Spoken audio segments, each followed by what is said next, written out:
The Industrial Revolution eventually led to a better quality of life for most people. Yet the change to machine production also caused immense human suffering. In Britain, the Industrial Revolution proved to be a mixed blessing. The pace of industrialization quickened in Britain during the 1800s. By the end of the 19th century, more people could afford to heat their homes with coal from Wales and to dine on Scottish beef. They wore better clothing, too, woven on power looms in England's industrial cities. These cities soon swelled with workers. However, other people suffered from industrialization. For centuries, most Europeans had lived in rural areas. After 1800, the balance shifted towards cities. The growth of the factory system, the manufacturing of goods in a central location, brought waves of job seekers to cities and towns. Factories developed in clusters because entrepreneurs built them near sources of energy. For example, major new industrial centers sprang up between the coal-rich area of southern Wales and the Clyde River Valley in Scotland. The biggest of these centers developed in England. Industrialization spurred population growth and movement of people from the countryside to urban areas. Between 1800 and 1850, the number of European cities boasting more than 100,000 inhabitants rose from 22 to 47. Most of Europe's urban areas at least doubled in population. This period was one of urbanization, city building, and the movement of people to cities. Some cities, such as Glasgow and Berlin, tripled or even quadrupled in size. Britain's capital, London, was the country's most important city. Containing twice as many people as its closest rival, Paris, London became Europe's largest city. It had a population of about 1 million people by 1800. During the 1800s, London's population exploded, providing a vast labor pool and market for new industry. Newer cities challenged London's industrial leadership. Birmingham and Sheffield became iron smelting centers. Leeds and Manchester dominated textile manufacturing. Along with the port of Liverpool, Manchester formed the center of Britain's bustling cotton industry. This rapid urbanization produced many problems. No plans, no sanitary codes, and no building codes controlled the growth of England's cities. They lacked adequate housing, education, and police protection for the people who poured in from the countryside seeking jobs. Most of the unpaved streets had no drains and collected heaps of garbage. Workers lived in dark, dirty shelters, with whole families crowding into one bedroom. Not surprisingly, sickness was widespread. Cholera epidemics regularly swept through the slums of Great Britain's industrial cities. In 1842, a British government study showed an average lifespan to be 17 years for working-class people in one large city, compared with 38 years in a nearby rural area. Elizabeth Gaskell's novel Mary Barton, published at the height of the Industrial Revolution in 1848, is a work of fiction, but its realistic description of the dank cellar dwelling place of one family in a Manchester slum presents a startlingly accurate portrayal of urban life at the time. You went down one step even from the foul area into the cellar in which a family of human beings lived. It was very dark inside. The window panes, many of them were broken and stuffed with rags. The smell was so fetid as almost to knock the two men down. They began to penetrate the thick darkness of the place, and to see 3 or 4 little children rolling on the damp, nay wet brick floor, through which the stagnant, filthy moisture of the street oozed up. Factory owners wanted to keep their machines running for as many hours a day as possible.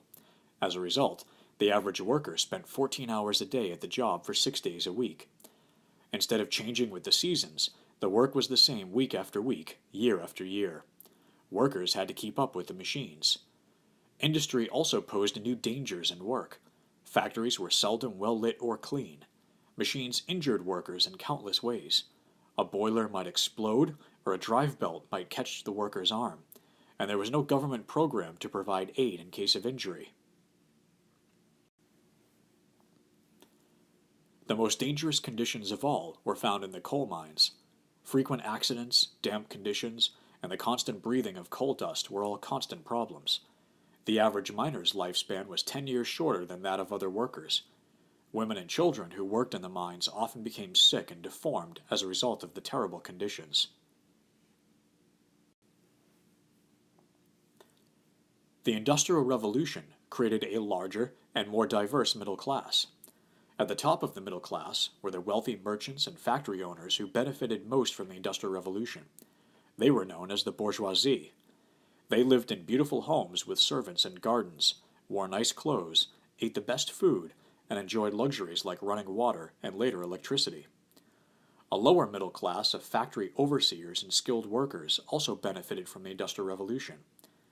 As industrialization progressed, this group expanded. Though not as rich as the merchants and factory owners, they still lived in well-furnished homes on the outskirts of the cities, at a safe distance from the poverty and filth.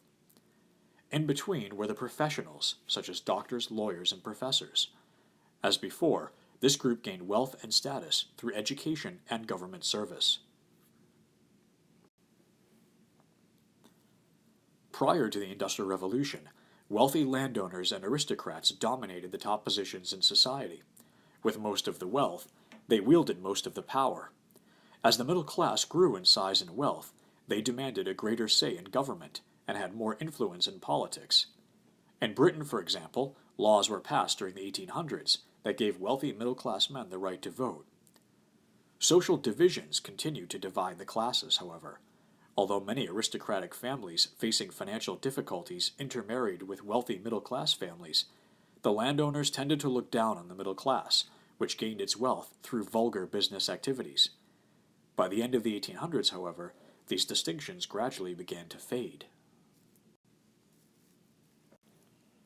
During the years 1800 to 1850, poor workers saw little improvement in their living and working conditions.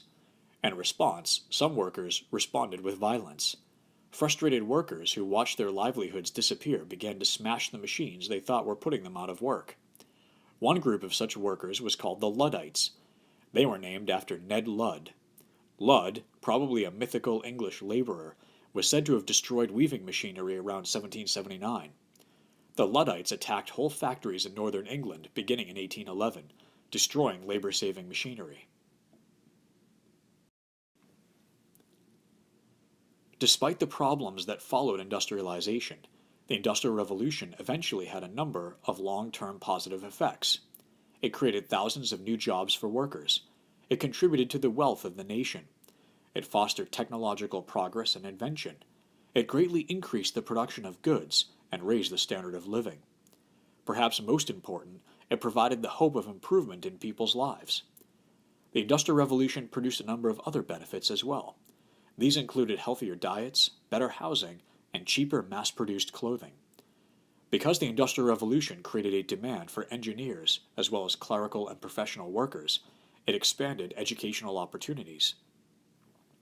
The middle and upper classes prospered immediately from the Industrial Revolution. For the workers, it took longer, but their lives gradually improved during the 1800s. Labor eventually won higher wages, shorter hours, and better working conditions. The long-term effects of the Industrial Revolution are still evident. Most people today in the industrialized countries can afford consumer goods that would have been considered luxuries 50 or 100 years ago. Further, their living and working conditions are much improved over those of workers in the 19th century. As the Industrial Revolution in Manchester demonstrated, economic success can unleash a variety of problems. Even today, the economic pressures of industrialization frequently lead to the overuse of natural resources and the abuse of the environment. The profits derived from industrialization, however, permit thoughtful governments to invest in urban improvements. The city of Manchester in England provides a good example of the changes brought by the Industrial Revolution. Located in northern England, Manchester had ready access to water power. It also had available labor from the nearby countryside and an outlet to the sea at Liverpool. During the 1800s, Manchester experienced rapid growth. In 1760, the population of this market town was around 45,000. By 1850, it had swelled to 300,000 people. From this filthy sewer, Pure gold flows, wrote Alexis de Tocqueville, the French writer, after he visited Manchester in 1835. Indeed, the industrial giant showed the best and worst of the Industrial Revolution. Manchester's rapid, unplanned growth made it a filthy sewer for the poor people who worked there. But gold certainly flowed toward the mill owners and the new middle class. Eventually, although not immediately, the working class saw their standard of living rise as well. Manchester's business people took pride in mastering each detail of the manufacturing process, working many hours and risking their own money. For their efforts, they pocketed high profits and erected gracious homes on the outskirts of town. To provide the mill owners with their high profits, workers labored under terrible conditions. Children as young as 6 joined their parents in the factories. There, for 6 days a week, they toiled from 6 a.m. to 7 or 8 p.m., with only a half an hour for lunch and an hour for dinner. Children faced some of the worst conditions in the factories. To keep the children awake, mill supervisors beat them. Tiny hands repaired broken threads in Manchester's spinning machines, replaced thread in the bobbins, or swept up cotton fluff. The dangerous machinery injured many children. The fluff filled their lungs and made them cough.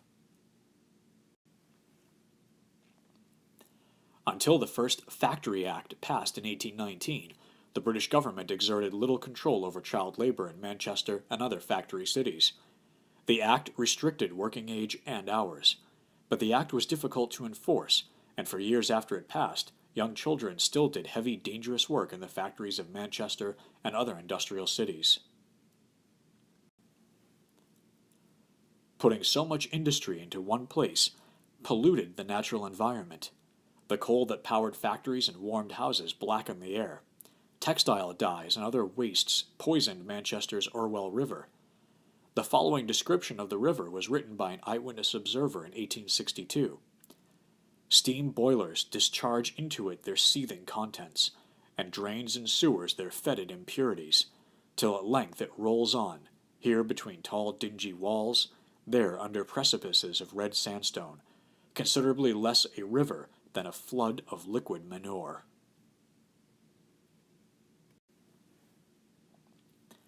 Manchester produced consumer goods and created wealth on a grand scale. Yet this unplanned industrial city also stood as a reminder of industrialization's dark side. In the 1800s, the industrialization that began in Great Britain spread to the United States and to continental Europe, with similar results.